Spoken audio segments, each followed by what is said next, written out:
Bună ziua sau bună seara, dragii mei, dragele mele! Bine v-am regăsit astăzi la un nou video altfel, da?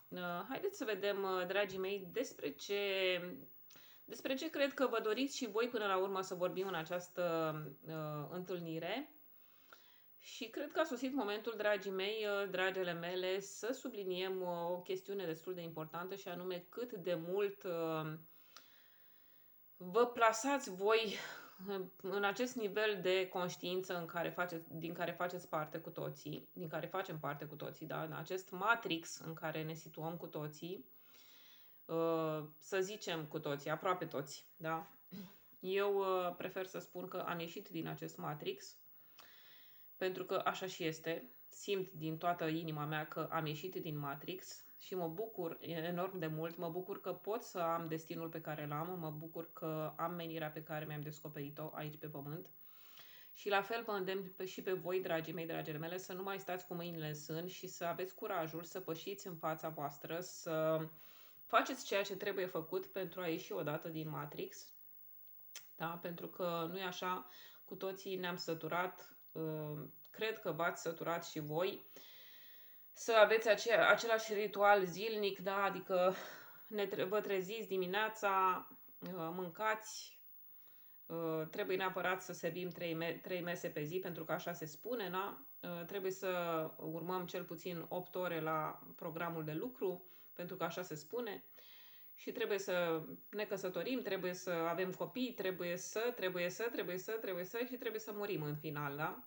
Ei bine, dragii mei, dragile mele, cine ne impune până la urmă acest matrix din care cu toții facem parte până la un anumit punct din viața noastră?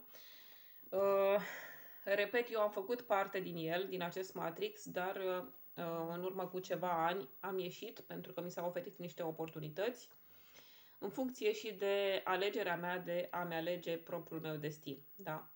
Așadar, asta vă îndemn și pe voi, dragii mei, dragile mele, să faceți, să vă urmați chemarea pe care fiecare dintre voi o aveți în sufletul vostru, să nu mai stați să pândiți pe X sau pe Y și să vă dați cu părerea în legătură cu viața celorlalți, pentru că nu este treaba voastră ce se întâmplă în viața altora.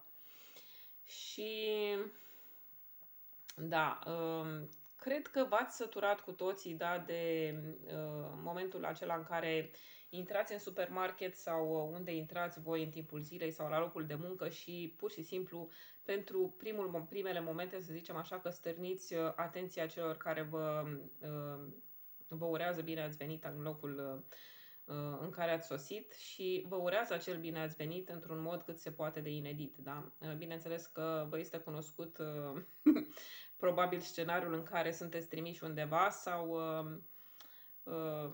poate chiar v-am spus scenariul bine cunoscut la nebun cu asta sau cu ăsta că nu e de-al nostru, nu e de-a noastră și așa mai departe. Da, sunt scenarii cunoscute, scenarii care fac parte din filmulețul acesta al Matrixului. Da, ce să zic, frica aceasta ne este inoculată încă de mici. De mic copil ți se spune nu face aia că nu e bine, nu face aia că nu este potrivit și așa mai departe. Tu încerci să înțelegi de ce nu este bine și ce înseamnă să fie bine și așa mai departe, pentru că ție ți se pare cu totul și cu totul în regulă să faci acele lucruri, dar până la urmă înțelegi pentru că ești altoit, da? Sau ești făcut să înțelegi acel lucru.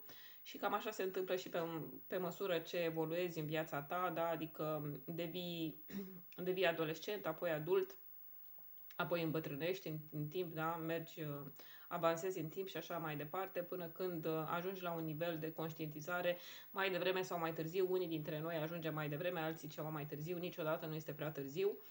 Ajungem la un nivel de conștientizare când ne dăm seama că tot ceea ce am învățat pe parcursul vieții noastre a sosit momentul să uităm. Da? A sosit momentul să uităm pentru că nu ne servește la nimic sau nu ne mai servește la nimic. Toată acea temere, toată acea frică pe care ne-am inoculat-o în subconștientul nostru, da? A sosit momentul să ne debarasăm de ea pentru că nu ne servește la absolut nimic. Și toată această frică cred că conduce la nu conduce la nimic bun decât la depresie și la tot felul de angoase. Și de aici ne mai mirăm că de ce avem o societate bazată pe boli psihice și tot felul de inconsistențe de genul acesta, care ne face să ne gândim cât de dereglați suntem cu toții. Nu suntem dereglați, dereglată este societatea în care am venit. Noi am fost perfecți la naștere, da? Dar apoi am început încet, încet să ne deteriorăm aici, în planul în care am venit. De ce? Pentru că ăsta este modul în care cei care ne-au primit au binevoit să ne ureze bine ați venit. Da? Da, în fine, să nu mai continuăm această linie pesimistă, să zic așa. Cred că știți cu toții despre ce vorbesc și sunt convinsă că mulți dintre voi sunteți de acord cu mine. Lucrurile așa stau, din păcate, dar este foarte adevărat că în prezent vedem tot mai mult oameni care au curajul să vorbească despre această situație, oameni care se deschid în fața voastră, în fața celorlalți oameni, oameni care au rolul să ne deschidă mințile din ce în ce mai mult și oameni care au curajul acesta să pășească în față. Da? Să zicem că aș fi și eu un asemenea om, deși nu știu cât de mult reușesc, dar măcar să punctez niște linii generale și niște linii de interes pentru voi toți. Da?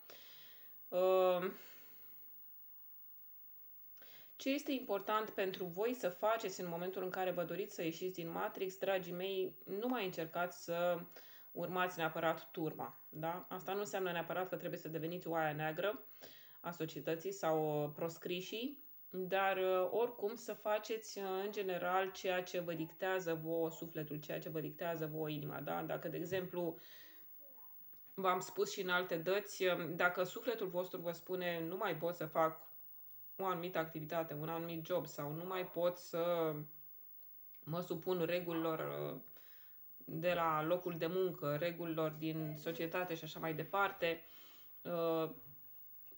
nu vei face altceva decât să îți creezi tu singur sau tu singură propriile tale reguli pe care să le urmezi cu sfințenie. Da? Dincolo de toate acestea, dragii mei, dragile mele, ce vreau să mai schițez aici este că voi ca aleși sau alese ale sorții, când spun ales sau aleasă, bineînțeles că mă refer la acele persoane care deja aveți în mintea voastră acel destin al vostru pe care vi-l creionați zi de zi, deja aveți în mintea voastră acea misiune spre care vă îndreptați pași în fiecare zi și, bineînțeles, este important să vă împliniți această misiune. Eu, de exemplu, mi-am descoperit misiunea mea divină în această viață și trebuie să recunosc, asta este misiunea mea, este de a ajuta oamenii atât cât pot, dar asta o să o fac și în continuare fără a mă lăsa călcată în picioare. Da? Adică dacă la un moment dat voi vedea că oamenii nu merită sau că oamenii mă cam calcă pe picioare, atunci nu o să mai fac asta. Da? Sau cel puțin o să mă opresc o perioadă din a-i ajuta, pentru că este cazul ca oamenii să vadă cum este și fără atenția mea asupra lor. Da? Asta așa fiind ca o paranteză, dar dincolo de toate acestea, să ne întoarcem la voi, dragii mei, pentru că voi sunteți cei importanți. Spre voi încerc să direcționez discuția acestor videoclipuri. Este important, spuneam, să vedeți ce este mai bun pentru voi, să vedeți ce este benefic pentru voi în perioada care urmează și să vă orientați spre acele aspecte sau spre acele idei noi pe care voi doriți să le inoculați în viața voastră. Așadar, dacă vă doriți, nu știu, să vă orientați spre un job nou sau vă doriți să vă căutați chemarea, poate vă doriți să vorbiți în public, să, nu știu, să vă înființați un canal de YouTube, ce știu eu, sau orice alt canal, vlog, freelancing, tot ceea ce, lucrurile acestea la care voi puteți fi buni, puteți să o faceți cu mâna pe inimă, dar să știți că nu va fi, cum să zic eu, un drum extrem de ușor, da? Este un drum care necesită și acesta extrem de multă determinare și extrem de multă răbdare, da? Pentru că nu este ceva ce se construiește de azi pe mâine, este ceva ce se construiește în ani de zile.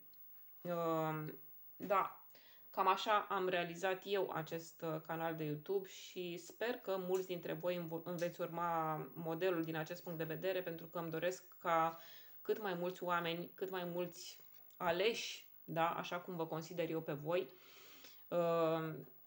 să se elibereze de matricea aceasta a matrixului în care sunteți incluși fără să vă dați seama, sau poate unii dintre voi vă dați seama, dar nu știți ce ați putea să faceți ca să ieșiți din el.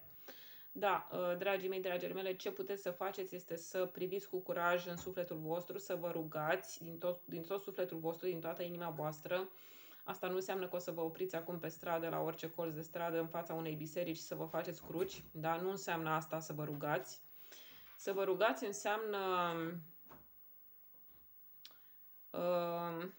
cum să zic, o discuție continuă cu divinitatea, da? O discuție divină cu divinitatea în timp ce tu faci ceea ce crezi că ai venit aici pe pământ să faci. Da? Cam asta este rugăciunea. Eu așa o văd, nu știu. Da, destinul vă așteaptă, dragii mei, dragele mele, și exact cum se simte un chemat al sorții, al destinului și puiuțul meu, Damian, care tot intră pe ușă și se face binevenit în acest videoclip. Da, simte și el chemarea, cred, de a vorbi, vrea să-și deschidă sufletelul, vrea să-și deschidă cuvintele, să-și deschidă gura, să vorbească. Nu prea ies cuvintele, din păcate, încă, dar la un moment dat cred că îi vor ieși și vor ieși foarte bine. Da, despre asta vorbesc, dragii mei, dragii mei, aveți curaj, pășiți înainte, nu trebuie să aveți teamă sau angoasă de, cum să zic, de a vorbi în public, de a vă manifesta așa cum sunteți, pentru că până la urmă sunteți oameni între oameni și cu toții suntem o mare comunitate și cred că fiecare dintre noi are empatie pentru cei din jurul său. Sau dacă nu sunteți acele persoane cu empatie, probabil că sunteți mai degrabă acele persoane decepționate ale sorții, care nu mai cred în nimic. Dragii mei, dragele mele, mare curaj să aveți începând din aceste momente, pentru că oricum ceea ce vreau să spun este că cred că și voi ați văzut în ultima perioadă, să zic în ultimii ani de zile, poate chiar 10 ani sau mai mult de 10 ani, se duce așa un război energetic, un război spiritual în lumea aceasta nevăzută de lângă noi, da? Și care ne direcționează nouă pașii spre noi și noi căi de acces. Da, în timp ce noi ne luptăm cu voința noastră, noi ne luptăm cu slăbiciunile noastre sau ne luptăm cu stresul zilnic, există forțe obscure în univers care acționează și ele și care fie ne împiedică acele forțe obscure, fie forțele de lumină care ne alimentează calea, da, pe care să mergem în continuare. Așadar, dragii mei, dragile mele, faceți în sfârșit ceea ce considerați că trebuie să faceți pentru a ieși din acest matrix, pentru că eu consider că este foarte important. Este foarte important să faceți asta, să vă eliberați conștiința proprie, da? Și veți vedea în momentul în care veți alege să faceți ceva ce vă place, să trăiți pentru că voi ați ales să trăiți în modul ăla, veți vedea, viața va deveni o bucurie, viața va deveni ceva ușor, ceva facil, ceva la îndemână și munca voastră va deveni ceva providențial, da? Ceva pentru care voi veți fi plătiți pur și simplu ca și când sunteți plătiți pentru că pur și simplu existați, da? Cam asta am vrut să vă transmit, dragii mei, dragile mele, în acest filmuleț și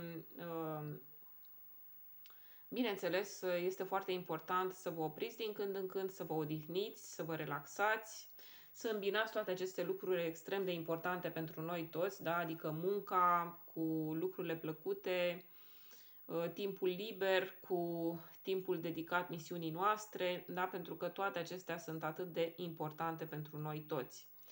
Da, suntem ființe, ca să zic așa, multilateral dezvoltate și multidimensionale. Avem antenuțe cu toții, da? Și putem să simțim foarte bine ce se întâmplă în jurul nostru și putem de asemenea să simțim foarte bine când suntem în acord cu ceea ce se întâmplă în jurul nostru și când suntem în dezacord cu realitatea noastră, da? Este clar că mulți dintre voi veți spune, da, simt și eu toate astea, dar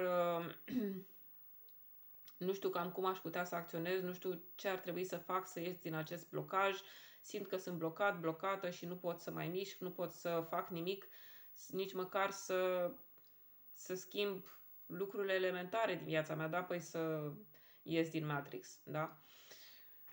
Eu vă înțeleg perfect, dragii mei, dragile mele, pentru că eu am dus viața pe care voi o duceți cei mai mulți dintre voi în aceste momente și știu cât de dificil poate fi, dar știu că poate veni un moment în viața fiecăruia dintre voi în care să spuneți, gata, până aici a fost, de aici încolo eu decid să fac asta și asta și asta și nu mai vreau să am de-a face cu celelalte lucruri care mă consumă de energie, care îmi fură viața pur și simplu și îmi fură toată această forță vitală. Da, este păcat, dragii mei, dragile mele, și nu vreau să utilizez acest cuvânt păcat în sensul ortodox, ci pur și simplu este păcat de voi, este păcat de sufletele voastre, este păcat de faptul că divinitatea în momentul în care v-a creat a pus acest foc în fiecare dintre voi, a pus această lumină extraordinar de strălucitoare în voi și, bineînțeles, această încredere, da, pe care voi sunteți meniți să o duceți mai departe. Fiecare dintre voi poate să facă absolut tot ceea ce fac și eu, dacă nu cred că puteți face și mai bine decât o fac eu. Și nu este niciun secret, acum există atâția vloggeri pe piață să zicem așa, am zis și eu pe piață, mă rog, nu știu cum să mă exprim, atâția vloggeri, atâți youtuberi, atâți oameni liberi care încearcă să transmită un mesaj și care încearcă să se elibereze pur și simplu de încorsetarea aceasta pe care o resimțim cu toții ca o presiune din exteriorul nostru, da?